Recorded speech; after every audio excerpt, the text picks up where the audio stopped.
ఇక కరీంనగర్ లోని పెళ్లిలో కారు బీభత్సానికి సంబంధించిన బ్రేకింగ్ న్యూస్ చూస్తున్నాం. కరీంనగర్ జిల్లా శంకరపట్నం మండలంలో పెళ్లి భారత్ లో అపశృతి చోటు చేసుకుంది. పెళ్లి ఊరేగింపు చేస్తూ ఉండగా అదుపు తప్పిన కారు జనాల మీదకి దూసుకెళ్లింది. ప్రమాదంలో ఒకరు మృతి చెందగా 20 మందికి పైగా గాయాలయ్యాయి. దీంతో వారిని జిల్లాలోని నిమిత్తం ప్రభుత్వ ఆసుపత్రికి తరలించారు.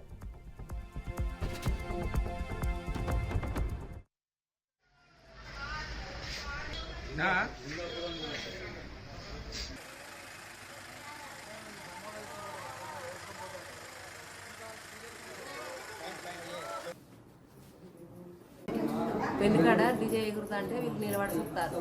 చూస్తుంటే ఆ పిల్లగాడు అన్న ఇద్దరు ఉన్నారు. ఆ కారు వచ్చి కూర్చుంది. ఏ కారు? అమ్మాయి అబ్బాయి ఉన్న కారు? అదే కారు. ఎంతమంది గాయాలని? చాలా మందికి అయింది. ఇప్పుడు ఇలా ఇక్కడ ముగ్గురు ఉన్నారు. కద్దాలో జవుతురావు 20 మంది దాకా తాగినాడు. ఏమైంది? పెళ్లికాడ సైడ్కు నిలబడితే కారు వచ్చి ఢీకొన్నది. 20 మంది దాకా గాయాలు. ఇక్కడ జంపుటకు ముగ్గురు వచ్చిర్రు. హుజరాబాద్కి వెళ్తున్నారు. ఇంకో సీరియస్ ఉన్నారు. పెళ్లి కాడ డీజే ఎగురుతుంటే